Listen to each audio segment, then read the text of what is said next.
for this area, our customers wanted an extra 50,000 ton. So we're going to have to come up with an area that we can get this tonnage. As America continues to grow in population, and our technology continues to provide us with the automation needed to sustain our society's lifestyle, the future need for energy becomes ever more critical. Today and in the future, until technology provides us with a reliable alternative source, coal is the lifeblood that fulfills the growing demand of the energy needs of man in his expanding environment. At Ohio River Collieries Company, a producer of coal in southeastern Ohio, the fulfillment of these future energy demands is accomplished by supplying surface mine coal to power generating plants throughout Ohio and Michigan. But long before a ton of coal can be converted into electric energy, managerial decisions basic to mine planning and development must be made. Coal lands must be acquired. Engineering studies must be made of original topography, test drilling data, and drainage control. Road and water permits must be acquired. Maps must be drawn to show the flow of mining, construction and placement of sediment ponds, topsoil storage, and the location of haul roads. Application must be made for a strip mining license with commitments for land restoration, environmental protection, and ultimate land use.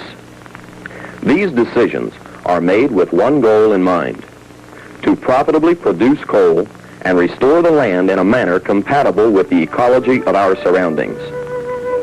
To produce energy for a living environment.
The initial phase of mine development is very important to the final reclamation of the mine.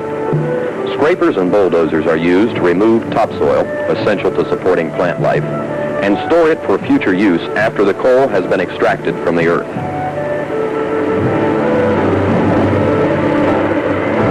At this time, soil samples are taken to provide analysis as to what minerals may or may not be present in the topsoil prior to mining. The results of these tests determine the ratios and quantities of fertilizers and lime required for revegetation.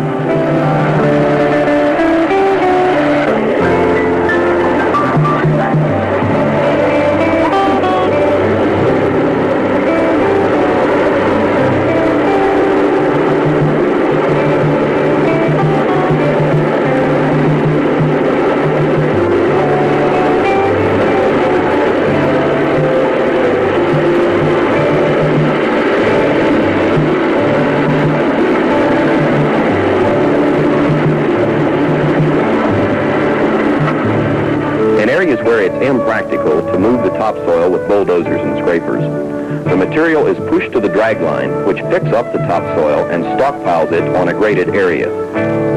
Native vegetation present in the topsoil continues to grow and protects the topsoil stockpiles against severe erosion. Only the soil essential to plant growth is stockpiled.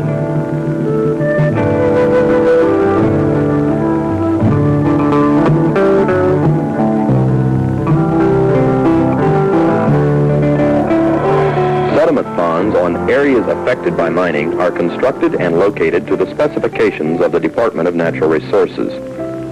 The water collected in these ponds is continuously sampled and tested. The water flows from the surface down through a standpipe in the center of the pond and out through the dam.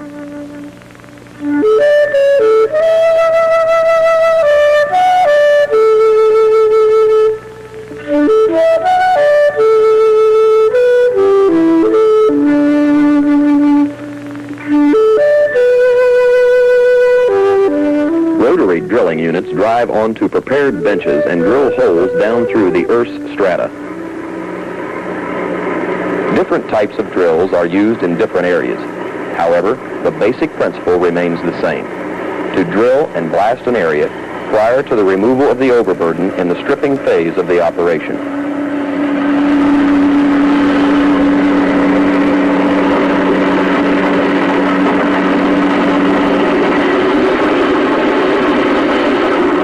The drilling pattern is determined by the size of the area and by the solidity of the rock strata being drilled.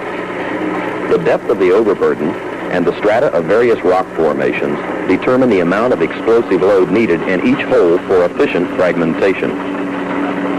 The actual explosion is detonated by using a small electronic computer, which further controls the timing of each exploding hole for a totally efficient blast.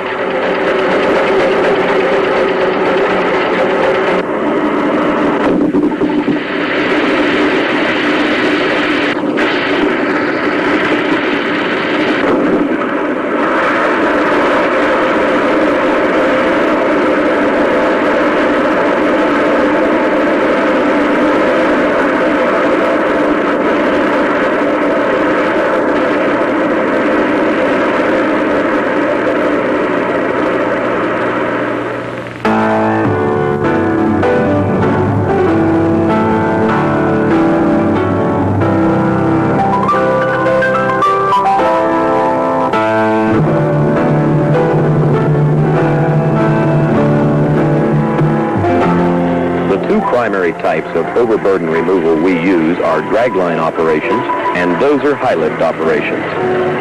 In a dragline operation, the dragline sits on a bench of overburden above the vein of coal. It reaches down and bales the material off the coal and drags it up out of the pit. As the machine swings through its cycle, it places the material in the last previous existing pit where the coal has already been removed.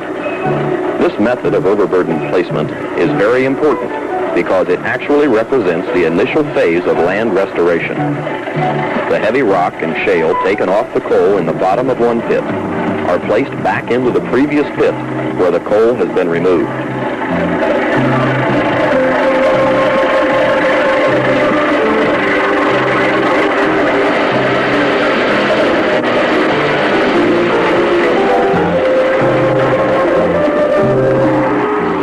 In areas where the overburden is not as heavy, smaller draglines swing through their operation using the same principle of overburden removal and placement. The draglines operate 24 hours a day, year-round, stopping only for necessary maintenance. In other areas where the overburden is not as heavy as in a dragline operation, bulldozers and high lifts can be used economically. The same block backfilling principle of overburden removal and placement used by the dragline is accomplished by the bulldozers and high lifts.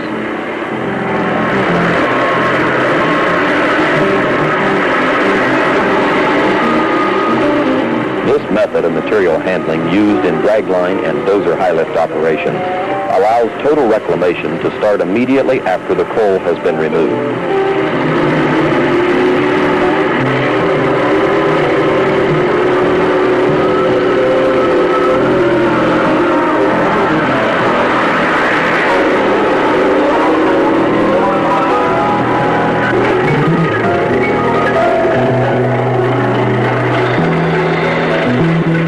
This 14 cubic yard dragline moves from point to point throughout our mine area by lifting its weight of approximately 600 tons through the use of two pontoons operating on an eccentric shaft.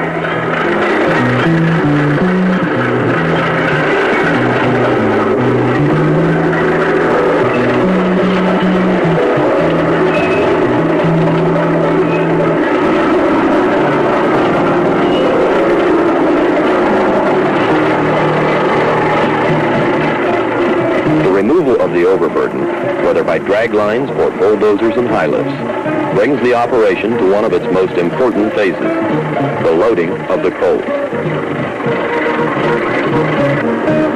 In a coal mining operation, the loading of the coal in the pit is the first phase of handling the finished product. If caution is not taken to maintain the cleanliness of the coal, all the work in removing the overburden is to no avail. In the same sense, when using the block backfilling method of removing the overburden, the coal must be lifted from its original bed as fast as possible to make room for the overburden from the next cut. Loading shovels and high lifts are used to maximum efficiency in maintaining the cleanliness of the product and the speed of loading.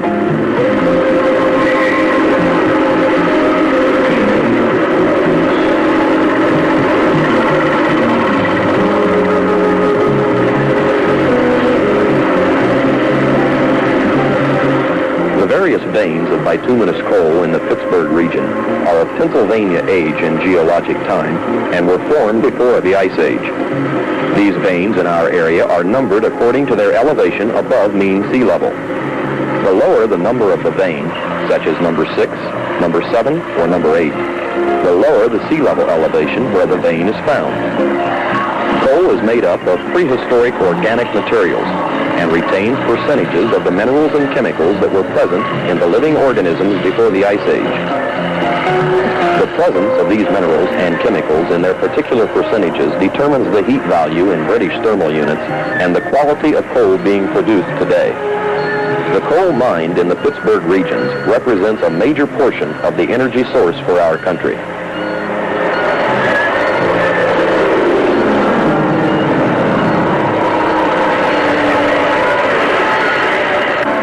The loaded coal is transported from various pits to a central tipple area.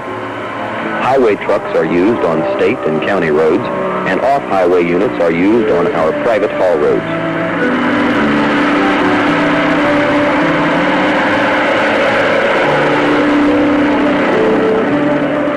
Maintenance and upgrading of our haul roads is a continuous operation in itself.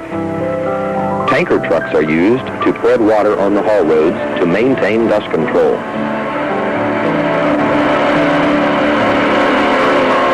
This dust control facilitates safety in our coal movement and protects the environment of our community.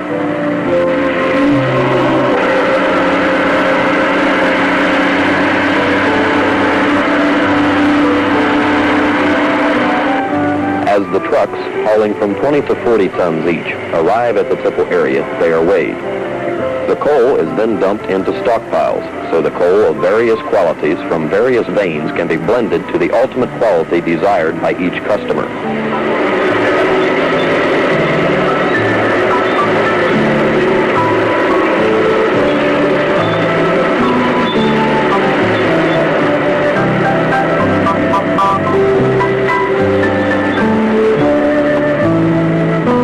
Accurate records are kept to ensure proper tonnages of coal produced and shipped. Once the blending is achieved, the coal is conveyed across the picking table, where it is hand-picked to remove any extraneous material, such as shale or slate, which may have contaminated the product as it was being loaded.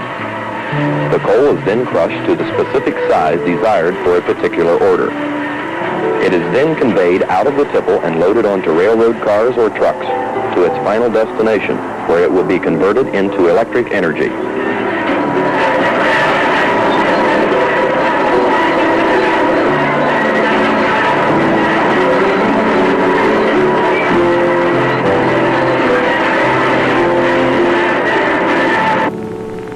Our mining operation is regulated by the Division of Natural Resources through the enforcement of the Ohio Surface Mine Law by the Division of Reclamation. When a license to mine the coal is issued, it is assigned a number and a dollar amount of bond is established to guarantee proper reclamation. Each license for each area mined is continuously monitored and inspected by men representing the chief of the Division of Reclamation. After the coal has been removed, it is our goal to restore the land to the desired contour as soon as possible so the licensed area can be approved and bonding on that area can be released. One important phase of this process is referred to as rough grading. This is accomplished by the use of bulldozers, pushing heavy layers of subsoils and shale back over the area that has been backfilled with the heavier, more coarse overburden consisting of rock strata. It is this phase of reclamation that replaces the overburden in such a manner so as to start to simulate the planned contour of the mined area and prepares the area for the spreading of the topsoil.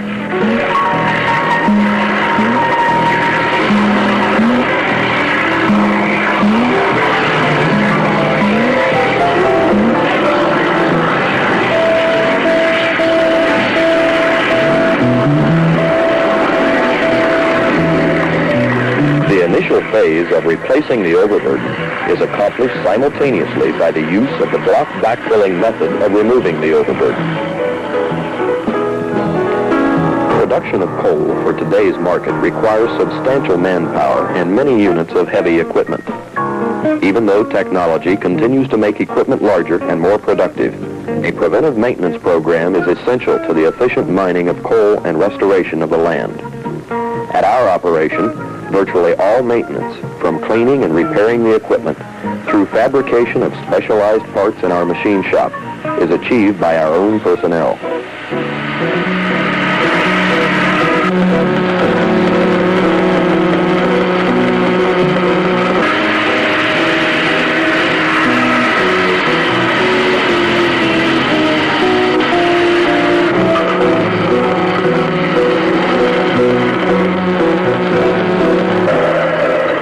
Just as the loading of clean coal is a phase of major importance in mining, the replacement and spreading of topsoil is a phase of major importance in good reclamation.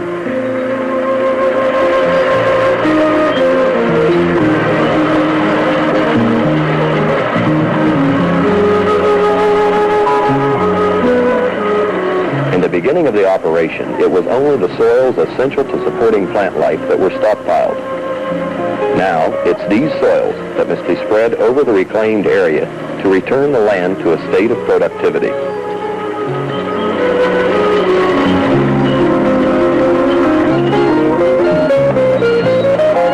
The bulldozers push the soil from the stockpile, spreading it over the entire area affected by mining. Care is taken to spread the topsoil evenly in a layer so as not to create thin spots that might hamper plant growth in the future. We must handle the topsoil in all types of weather. If it is wet, we must move it out of the stockpiles, allow it to dry, and rework it to achieve the even spreading desired.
Self-propelled scrapers are also used to spread the topsoil when it has to be moved too far to economically push it with the bulldozers.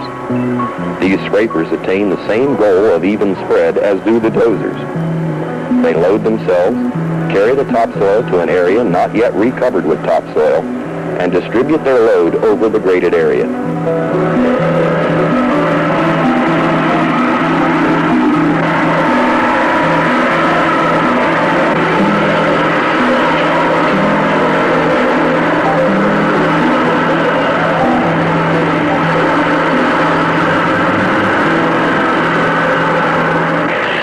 After the topsoil is spread, a bulldozer back-drags the area to smooth out any high spots. The machine works parallel to the hill to help retard erosion. If the dozer worked up and down the hill, each track the dozer made would become an erosion ditch with the first rainfall.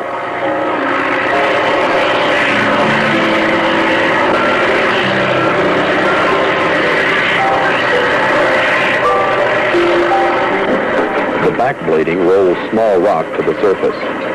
Rock pickers are used to clean the area of all rock that may be hazardous or a nuisance in farming. The rock collected is dumped in piles. Then it is either hauled off the property or used in ditches along our newly built roads to prevent erosion.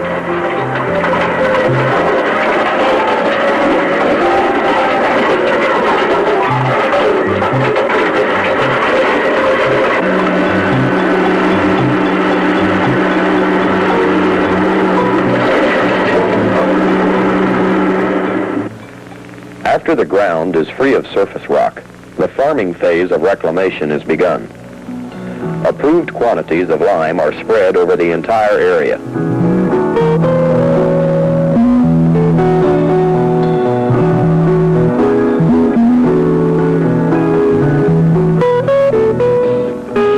A disc is used to cultivate the land and mix the lime into the soil.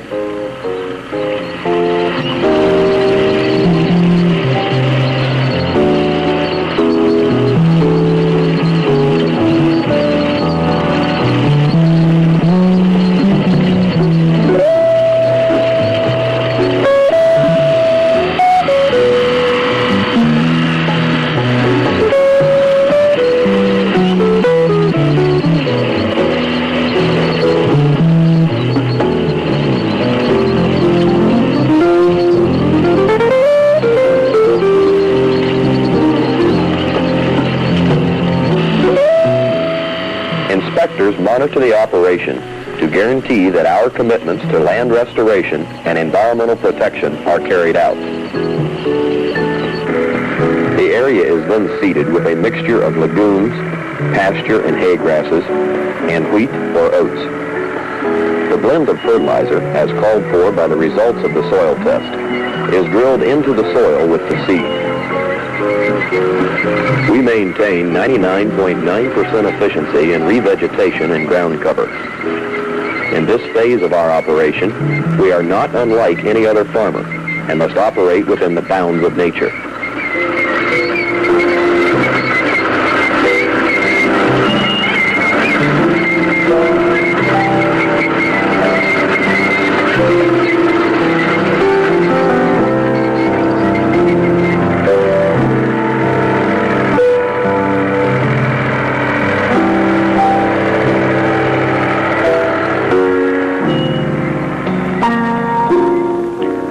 Within a few weeks after seeding, the grain crop grows up out of the soil to provide immediate vegetation and to retard erosion.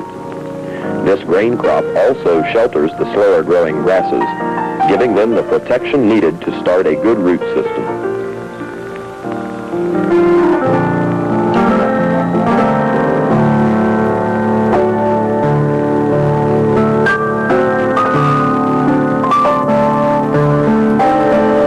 After the grain crops have been harvested and the pasture and hay grasses are growing, slight erosion due to excessive rainfall may occur. If this happens, erosions are stuffed with straw and reseeded by hand broadcasting to guarantee complete vegetation.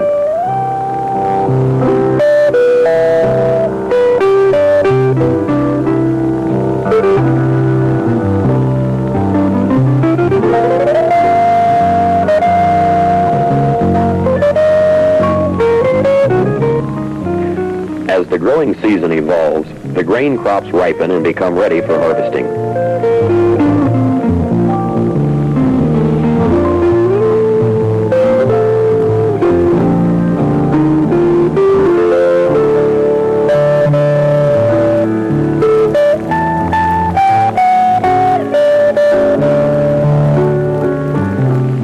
Self-propelled combines harvest the grain, which is either sold or saved for seed grain for the following planting season. After the grain is harvested, we bale the straw to be used in our reclamation program in the coming year.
pasture and hay crops are grown, we chop them with rotary mowers to provide mulch for further grass development. It is only after this complete growing season that the reclaimed area is eligible for bond release.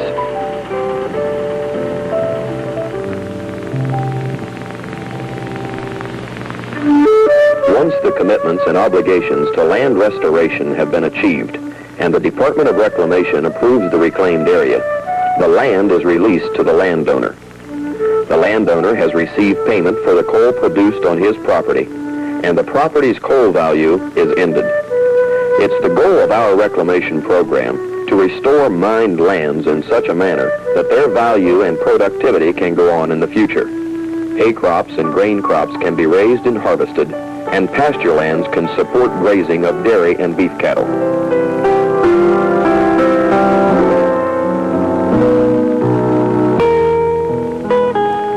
This 248-acre farm was surface mined and reclaimed by Ohio River Collieries Company.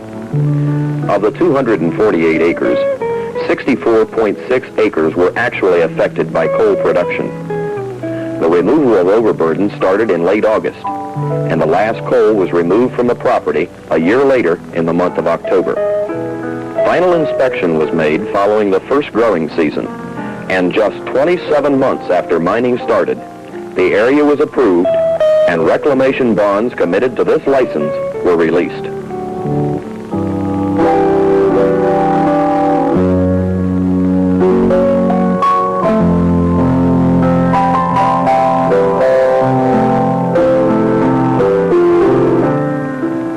We have shown you surface mining in its full cycle, from virgin land to approved reclamation.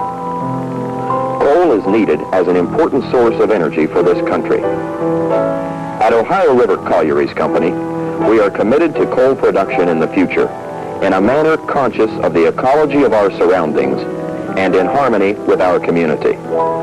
A commitment to produce energy for a living environment.